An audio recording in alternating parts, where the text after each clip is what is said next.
Hello, I'm Dr. Scott Wattier. And I'm Tommy Welling, and you're listening to the Fasting for Life podcast. This podcast is about using fasting as a tool to regain your health, achieve ultimate wellness, and live the life you truly deserve. Each episode is a short conversation on a single topic with immediate actionable steps. We cover everything from fat loss and health and wellness to the science of lifestyle design. We started Fasting for Life because of how fasting has transformed our lives, and we hope to share the tools that we have learned along the way.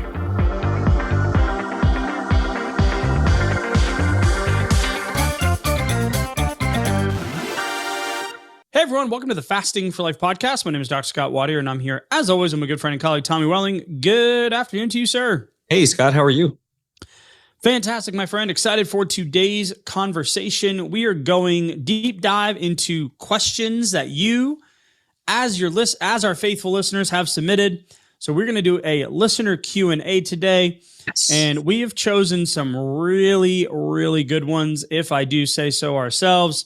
We're going to talk about maintenance. We're going to talk about how to build muscle and what fasting does. We're going to talk about cholesterol briefly. We're going to talk about cheat days and how fasting can fit into our relational interactions in our life. Maybe we'll see which way the windy path takes us, but we got some really great questions submitted. So keep them coming. Appreciate all of you. If you are new to the Fasting for Life podcast, welcome in. Thanks for giving us a shot. Thanks for listening. However you found us, give us a like, give us a share. But more importantly, find out who we are and why we do this week in and week out. Head back to episode 1, give it a listen. It's about 30 minutes, and it'll tell you more about our journey with fasting and how it's transformed our lives, as you'll hear in our intro, and really why we do what we do week in and week out. So shout out, first and foremost, before I want to welcome in an OG, and her name is Marissa, and she emailed us in on September 18th. Yeah. So a couple weeks back, she first said, I'm not sure if this email will go through, but I figured I should try. She just wanted to thank us for the podcast and the Facebook community. Awesome. And how much she's learned. So I want to give you a special shout out, Marissa, because you were very sweet, and thank you so much for the kind words and the encouragement to continue to do what we do. Yeah, thank you. And just how you found us was so interesting that you were ready to just throw in the towel on a really bad day when it comes to your dieting, food, relationship, mindset. Yeah, been there. And and you went for a walk, and the podcast gods and goddesses were like, "Hey, check out the Fasting for Life podcast," because your podcast library was getting a little lean. You didn't really have anything to listen to. Yeah. And you know what? It started a 4-year journey that you've been on with us. So when we truly welcome the new folks in or the OGs in, we really want to do that with just a level of gratitude, because who knew when we started it 4+ years ago, almost 4 million downloads later, that there's Marissas out there, the OGs, the Fasting for Life OGs, right, that are doing work in the shadows. And it gives me goosebumps, right? Amazing. So that's why we do it. 100% why we do it. So I want to give you a special shout out. Hopefully you hear this. Shoot us a message if you do. Yeah. Because you said, not sure the email will go through, but figured you would try. So glad you sent it. Yeah, right? This is us returning the favor and giving you a personal shout out. But what you outlined there is truly why we do this. Because we want to reach one person at a time and help them break the shackles of the weight loss and food health epidemics that we have and that we're currently fighting here. Tommy, so we want to give another shout out to a newer listener, right? As well, right? Yeah, absolutely. And so whenever we're looking at Apple Podcasts here, and I saw started at the beginning, and this caught my eye, and it was from Slow Mo 910, and he or she said brand new to more multi-day fasting and still working through the episodes from the beginning, but it's been very motivating and instructive. Happy to have come across the podcast, and very well done through the first 25 episodes. So that's incredible. What you're like 10%. You got 225 to go. Yeah, you're like 10% of the way through the catalog. So love the fact that you're here. Thanks for the shout out. Thanks for the 5-star review. We appreciate that. But more importantly, like keep listening, but also keep taking those little action steps so you can keep putting one foot in front of the other, taking those small actions that eventually lead up to big results. So I absolutely love it. And send us an update, as things are going, maybe in a little while, let us know how it's going and how you're progressing from there. Cause we definitely want to know how your journey's going and if you need more support too. Absolutely. Absolutely. So let's dive into the questions submitted by folks like Slow-Mo and Marissa. And let's get into some of the details of how we make fasting a lifestyle, right? Okay. We say this often, go to any bookstore. Yes, they still exist. Go to Amazon and go to the weight loss and diet category. And you're going to see just rows and rows of books. You're going to see just thousands and thousands of titles. And we talk a lot about getting off the dieting roller coaster. And ultimately, the reviews that we get, and if you feel compelled, please, this is the shameless plug. This is the ask. The more reviews we get, especially the 5-star kind, because we love them, like the ones we highlight. They're the best. Yeah. They're the best. And we do highlight the other ones too. We just don't have a lot of them, thankfully. So we don't let those just live in the shadows and pretend they don't exist, right? Fasting's not for everybody. We totally get it. But we truly believe that fasting can be a solution for the many. So when we go through these questions, we want to look at how we can get off of that dieting roller coaster and the guilt shame cycle and the on-off mentality, and how we can create a sustainable weight loss and health journey. And that's what fasting's done for us, Tommy. So I want to start with a question from a friend. Okay. That came in via text, because if we're talking diet culture, diet mentality, this is a great question. And this is a question that just came in randomly, right? Just on a 10:08 a.m. on a random day. If one has stuck pretty dang close to a fasting schedule / carnivore schedule, how long would a, quote, cheat day take to recover from? Couple days? Asking for a friend? Week? Yes, asking for a friend. Shout out, Alan. Appreciate you listening and appreciate you asking the question, because it truly is a good question in terms of sustainability and lifestyle change. Yeah. What did said cheat day look like? Was it a cheat meal? Did it go across the whole day? And also, how different was it versus your, he's saying he was following carnivore pretty regularly with consistency. So like strict carnivore versus, potentially like off the rails cheat day, as far as like highly processed carbohydrates, larger meals, out at restaurants, or, maybe from sources that you wouldn't normally ingest. It can be very different. It can also be metabolically very different. If you've been, in deeper levels of ketosis, you've been, fat burning or maintaining, or maybe like slowly, ticking away at the scale with mostly higher fat and protein foods and very low on the carbohydrate side, that can feel very different. A cheat day, depending on how far it goes, can give you some serious negative reinforcement, as well as far as like gastrointestinal digestive issues. Sleep. Yes. Oh, sleep would be a big one. You could feel brain fog. You could feel like a truck hit you, after a big, highly insulinogenic meal, after you've been, strict carnivore or strict keto, for a while too.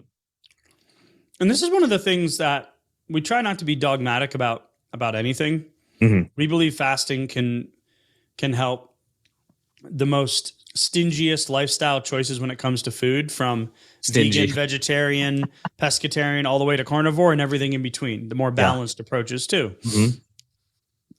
So other than fasting being a really powerful tool, a lot of the other little detailed stuff, we don't tend to care either way, as long as it's part of your plan, right? So the research is pretty clear from a physiological standpoint with this whole cheat phenomenon, because there are people out there who are like, no, I never have a cheat day. And then people are like, oh, I absolutely have cheat days. Yeah. Or cheat meals. Sure. From a physiological, you can argue both sides of benefit or harm, minimal on each end from a physiological standpoint. Well, it's one day or it's one meal. Yeah, it's a blip. Either way, okay, so even if it's a full day, you're talking about, okay, if you do it once a week, okay, it's 1 out of 7. You do it once every month, it's 1 out of 30.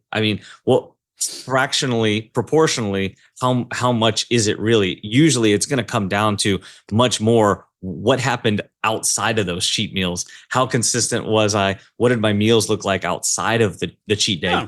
But the trouble is there, if you have a cheat day or a cheat meal every once in a while, and then it derails you, it becomes more of a slippery slope. Like it was hard to get back on track after that. Then a cheat meal could become a cheat day, could become a cheat week. And then now we have some real issues that are going to take a long time to kind of work through or reverse. And from a psychological standpoint, the word cheat, right? Yeah. Good point. It comes with a connotation. So if physiologically, sure, you can argue both sides, as what's that? Oh, that sides. What is that actor? I don't know. Sean Connery. Oh, okay. Both sides. That's my terrible impression. I'm going to stick to fasting. All right, moving on. We can leave that in because that'll be funny. Yeah. But the psychological benefit is pretty clear in the research, is that the benefit comes from the sustainability and that mental psychological side of things. So what you were just talking about is what we would like to call the slippery slope phenomenon, where if that one day or one meal, boots you off into a spiral, and if that day turned into, taking 2 to 3 days to get back on track and feeling better about what you were doing before, and then it's going to take you, that amount of time to kind of get air quotes back on track. Yeah. And then you do it again a week later because of the urge or the desire to do it, right? Because you're messing with hunger cues and in and out of fat burning and in and out of ketosis, depending on how you eat, sleep, stress, all that. Dopamine signals. You could have had huge dopamine hits from some of those highly processed foods, and then it's like, man, I would like to get that again. That's a natural reaction to them too. So what I'm just about to describe here is a lot of people with their air quotes diet or their fasting Monday through Thursday, Monday through Friday, and then they fall off Friday, Saturday, Sunday, right? Yeah. And it doesn't, nobody likes stepping on a scale on a Monday after a air quotes cheat meal on Friday that turned into off the wagon on Saturday, which turned into recovery Sunday, which turned into feeling like crap on Monday. So that sucks. You don't want to. I'm stepping on the scale. Forget that. No, if you do that, then you're probably going to be oscillating between the same 3 to 5 or 5 to 8 or 8 to 10 pounds, depending on your frame. Yeah. So we want to get rid of this good, bad food label kind of conversation, because good, bad day, like a cheat day. That sounds like I'm doing something that I shouldn't be doing, but I'm doing it anyway. And then that can already feel like I'm not on track. I'm not on plan. So it's right. Much more mental momentum, much more mental like inertia that has to be built to kind of get back on where I was. And the reality is we're talking sustainability here. So we want to be able to, if we can delay the gratification, if we can temptation bundle, if we can, make sure that we're putting some boundaries and compartmentalizing it. Great. So if your strategy is to lose 100 pounds with fasting, then what does maintenance look like for you? Because any of the diet programs out there, Weight Watchers, Noom, whatever, Biggest Loser type programs, right? Sure. HCG diet, Optavia, whatever you want to name. It's okay. Well, what happens when you stop buying their food or stop going to the meetings? Or you got to have that identity shift and that lifestyle transformation, which is why I love the second question that we're going to go over, Tommy, from Day, which is, I've been successfully keeping within a pound or two of my goal weight for a few weeks now. Woo! That's an accomplishment right there. Congratulations, Day. Love that. Now, much like we tend to think weight loss is going to be linear and the scale is going to go down every day and it's going to be a perfect straight line. I wish. The reality is that it's volatile and the scale will go up and down regardless if you're on or off. So you've now reached the the peak, you've reached the mountaintop, right? Mm-hmm. And we're a few weeks in. So maybe it took, and I think in Dave's case, it took about 6 months to get there. I don't remember the total weight loss. I want to say 30-ish, 40-ish pounds, Tommy. Yeah, I think it was somewhere right around 40 pounds. Yep. So in 6 months, and now you're there. And you're like, okay, now what?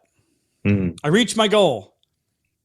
Well, you still got to climb down. Do I just stop? Yeah, you just don't slide down the other side of Everest, right? Like you got to go back down to the last checkpoint, get back down to base camp, and then go figure out what your next challenge is going to be. Because if you're crazy enough to climb mountains like that, I'm sure you're going to do some other adventure at some point. That's just not going to be the last thing you do, right? Right. Much mad respect to those people.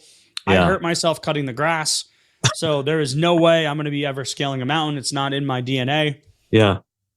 But hold on. It's a good analogy. Like there's no ski lift down Everest, right? You put in all the effort to get up. It's going to be very careful effort to get down now, right? Because you have, gravity that could toss you tumbling if you're not careful. You got to keep your eye on the prize while you're coming down the mountain too. That's why I love her question.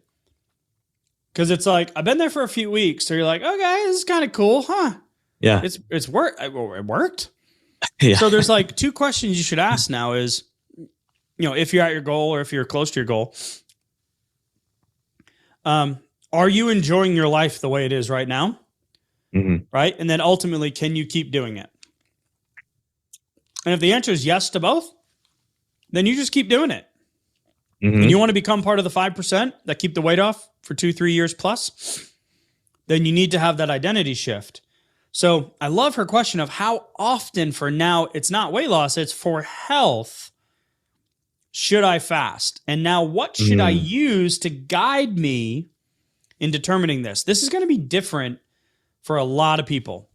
Yeah. Stage of life, activity level, mom of 3 that works, versus retiree, busy. I have a lot of things going on. There might be social obligations or maybe not so much. Maybe this is a very quiet season of life too. And what about, do you have other things going on like dietary wise? So there's different ways to maintain control over the scale once you've taken off the excess fat stores.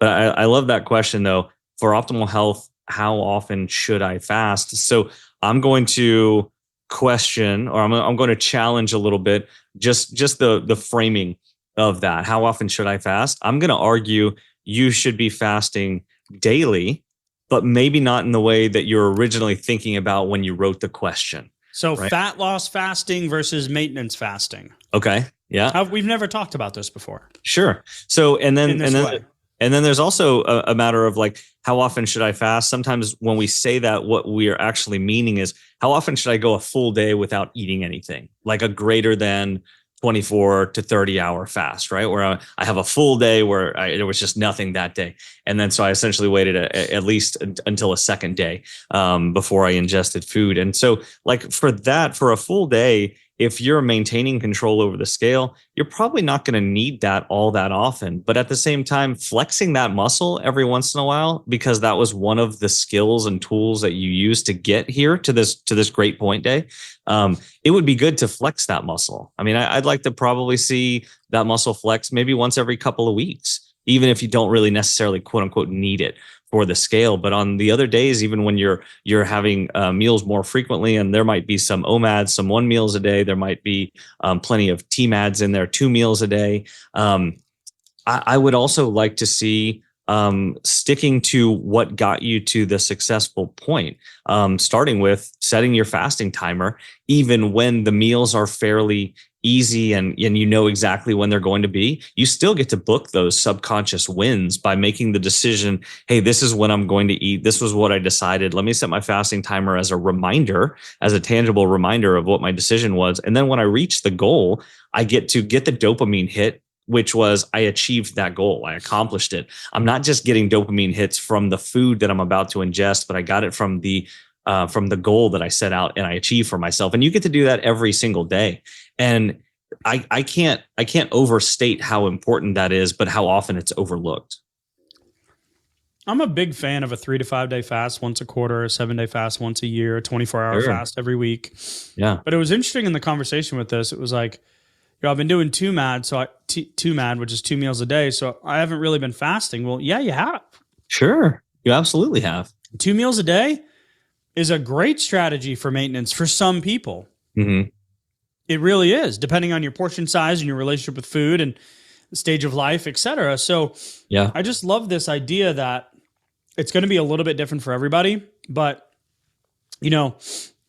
climbing Everest, you don't just roll out of bed and go.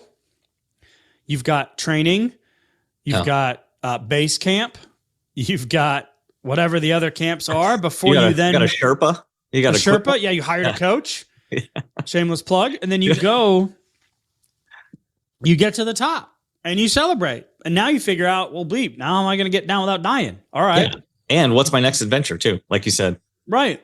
So I just love this question, the way it was framed. So I want to transition into the third question we're going to go over today. Okay.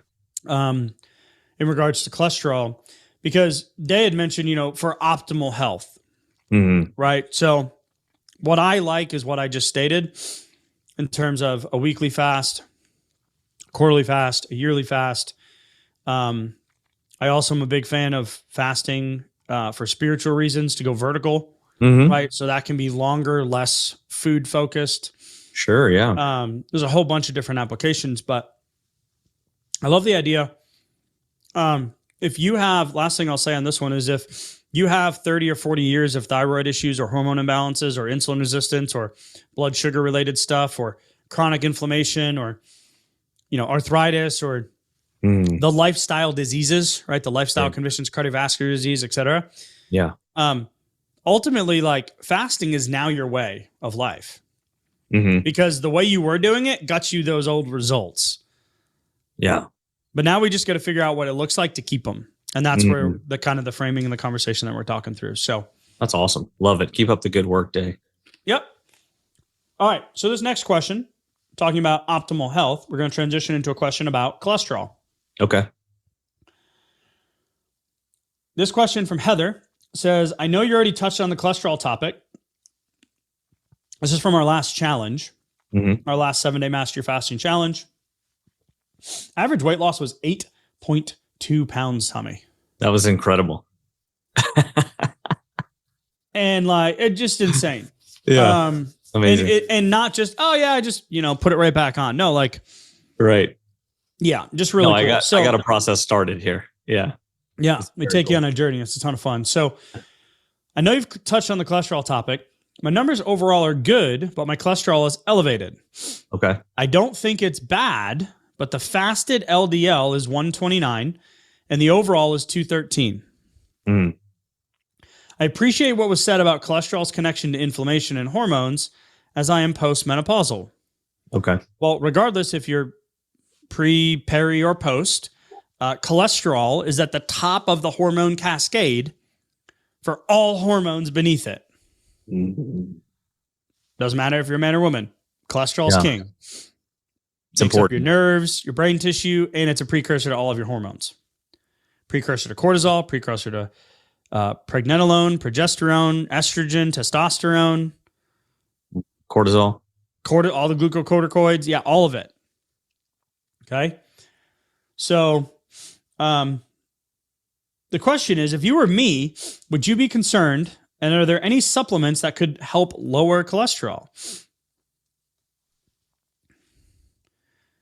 Well, first of all, no, I would not be concerned at all with a level of 213 and solely looking at a total cholesterol level and an LDL of 129. Now, this is not medical advice, but if cholesterol is good for you, the LDL as the metric to focus on for cardiovascular disease or increased risk of mortality is outdated by decades. So I don't want to go deep into the numbers and what that looks like, but you can read a book called The Great Cholesterol Myth. Oh, such a good book. Eye-opening. Very, very eye-opening. So I want to challenge you and anyone else out there that's framing themselves in this, my cholesterol needs to be under 200. Because the reality is heart disease numbers are still going up. We got more people on cholesterol medication than ever before in history, right? Heart disease and heart attacks. And there's actually some research that's come out overseas that shows that having an elevated cholesterol between 230 and 260 lowers your incidence of all-cause mortality. So if we're constantly thinking, I got to get it lower, is that the best thing? Yeah. I challenge that thought process. Now, there's things like APOB, CAC scores, other things that have come out now where you can get granular about cholesterol. But I love this point here. So no, we don't have supplements. In this case, I would not look to a supplement like red yeast rice, which is a natural, like berberine to metformin. Red yeast rice is to cholesterol lowering medications. But I wouldn't do that because you're still shutting down that process. Yeah. If cholesterol is at the top of the cascades, do I really want to start turning down that spigot, which is then going to lower my biochemical availability to produce these other things that are so important, like all the hormones and cofactors that you mentioned. So when we talk about cholesterol, there's more to the puzzle. And it's good that these things are being understood better, but like go to your inflammatory markers on your blood work. Like, so how does HSCRP look? What about homocysteine? What about ferritin? What about vitamin D? Vitamin D levels, right? All of these things where if I just have higher cholesterol, I'm able to produce these hormones in a better, easier, more efficient way. How do my other inflammatory markers look that are actually going to tell more of the story with what's going on with the cholesterol, rather than just thinking in that old way, which was, oh, high cholesterol, bad, need to lower it. You know, that's an overly simplified view of what's going on. Yeah. If your cholesterol is 400 and your triglycerides are 900, then okay, let's talk about doing some intervention here.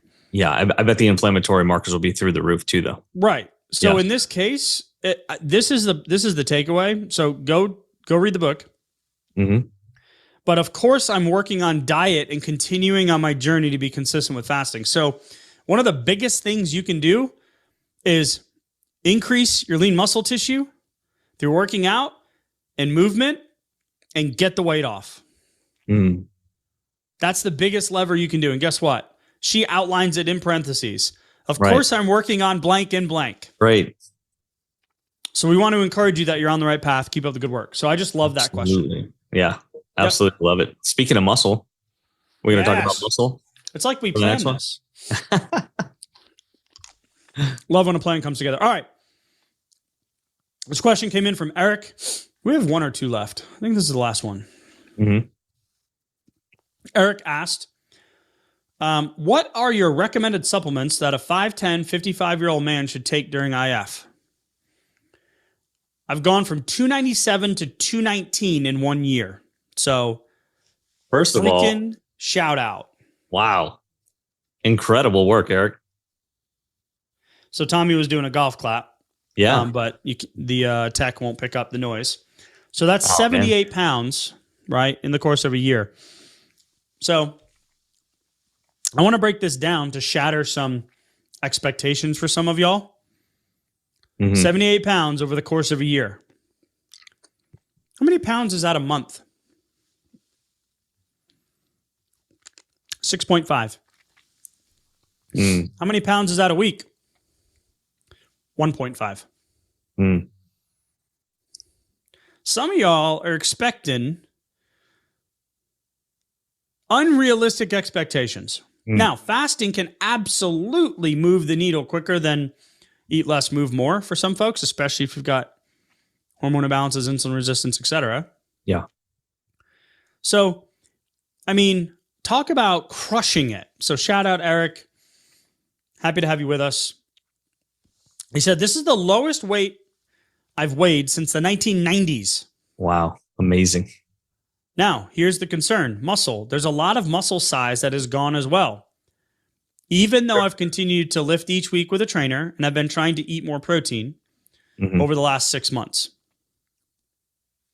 My trainer said that muscle loss was inevitable with considerable weight loss. Well, guess what? He's right, or she is right. Mm-hmm. And he said, I'm not lifting the weight that I was a year ago at a larger size. Duh. Mm-hmm.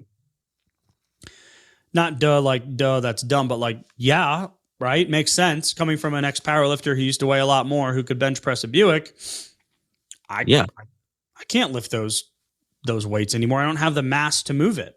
When you're packing in serious fuel stores by eating more often, insulin's high, insulin's anabolic, glycogen stores are full, your muscle has easy, quick access to a lot of fuel. It's a muscle building technique. It's a strength building technique. So absolutely. Yeah. So how can I build back the muscle strength while intermittent fasting? I do super slow weightlifting. Great. So maybe some hypertrophy in there, maybe some negatives, maybe some isometrics. I would love all that stuff. Mm-hmm. Full body muscle stimulation, as opposed to more isolated exercises, can also be a big way. That was one of the reasons why I incorporated a weight vest on my dog walks. Just so I could bring back in some of that former weight to put that gravitational load on my skeletal system that I don't have anymore. So the reality is how can I build back the muscle sac strength while intermittent fasting? So I want to separate the two, fat loss and muscle building. They are separate and distinct processes. Mm-hmm. Okay. They're very closely related, diet and exercise. Sure. Right. So you can mitigate muscle loss with fasting because of the growth hormone spike, because of the lean muscle protective nature of that growth hormone. And if you're prioritizing protein, which you have been for the last 6 weeks, the only way to rebuild the machine is to do it the way you're doing it. So this is why bodybuilders go through bulking and cutting. And every time they bulk or cut, they may put on a pound or two of lean muscle. Mm-hmm. That's a very slow process. Right. There's some people that I follow in the social media space, and they are professional weightlifters, powerlifters. We're not talking about Olympic lifting, because if you look at the Olympic lifters, the guys and the gals that really move the needle, like this past Olympics, the Chinese woman who won gold, she is carrying a lot of mass to move the weight that she's moving. Right. The big guys from Romania and Russia, those dudes are huge. Yeah, the world's strongest men. Yeah. They're usually worried about a six pack. Yeah, they're not rocking six packs. They're rocking kegs because they're moving the weight. So I'm not saying you can't get back to the strength and the size you were, but 80 pounds difference, you're just going to have to keep hitting singles, my friend. Mm-hmm. So stay consistent with the weight training, stay consistent with the protein, and over time, you will see, and make sure that you're getting your food in. So if you're doing IF, and this is where you want to stay, make sure you're supplementing with protein, getting it in through food, and make sure you're eating. So 8-hour window, 10-hour window is probably something to play around with, but you're going to have to kind of work your way back up there. It just depends on your starting point. Yeah, there might be like let's say you were doing 2 meals in a day to maintain your results, Eric. Maybe there was a third opportunity where it was just a protein shake, or it was just, a supplementation of protein right there. And I'm not saying that that's absolutely necessary or that everybody needs to do that. But if you felt like you wanted to bring in some more protein and you didn't have enough chance, it was too overly filling during those 2 meals, and man, I want to hit, let's say it was 150 grams of protein or something. Well, then you're probably going to need a third opportunity. But I would like to see that as a low insulin, protein supplementation opportunity right there, and keep doing what you're doing. And remember, reframing some of your goals might be in order as well as you kind of become a different version of yourself at this. I mean, you're almost 100 pounds different here. Right. It's incredible. But I didn't lose that much overall. Mine was closer to like in the 60, 65 pound kind of range. But my strength numbers are different, but also my capabilities are different too. I've never been able to do the pull-ups that I can do right now. For let's say, for example, whereas my bench press is lower than it was 60 pounds ago, right? I'll struggle to do the same deadlifts that I could with 60 more pounds, but at the same time, proportionally to my weight, it's better. And then I can also do these other kinds of things that I couldn't really pull off then with the extra keg, that I was hanging on to. When I was powerlifting, man, trying to get in that 1,500 pound club, yeah, I couldn't scratch my face some days. Mm. Like after a chest workout, I'd be like, just mobility. I couldn't scratch the middle of my back. Yeah. Right. Like no mobility, even though I was doing all the right things. Right. Sure. So there's that give take. But what I heard you alluding to right there, Tommy, is body composition. So it's hard to know where you're at. So go get a DEXA scan, get calipers done by a professional, get a bod pod, do hydrostatic testing, and then set some goals and go do the damn thing and check in 90 days, see where you're at. Mm-hmm. So it's hard to know where you're at without having some data or some metrics. So that also speaks to the day conversation from earlier, which is like, what should my goals now be now? Mm-hmm. Well, the goals are to keep the results that you've gotten. And how do we do that? Through repetitions, through goal setting, through all the stuff that got you to where you are, but now using those tools in a different light. And stop comparing yourself to the old you so much. Yeah. And start going, here's where I am now. And where do I want to be from here? Because with the look back, with the rear view mirror, I can be setting myself up for multiple layers of disappointment and negative feedback. Whereas I'm here where I am now today, and that's awesome. And let me see where that is. And like Scott said, you value what you measure. So let's get some measurement. Let's get a little bit more granular about where I am now. And then I can set some forward goals. And that's to Heather's point too. If I'm looking to optimize blood work in some way, or inflammatory markers or longevity markers, whatever the case may be, let's see where I am now. And then let's make a plan for getting to the next step from there. And it's interesting. I'm looking at this spreadsheet, Tommy. We've got 1,241 questions submitted. Now, these are just from our coaching clients or from our challengers. Yeah.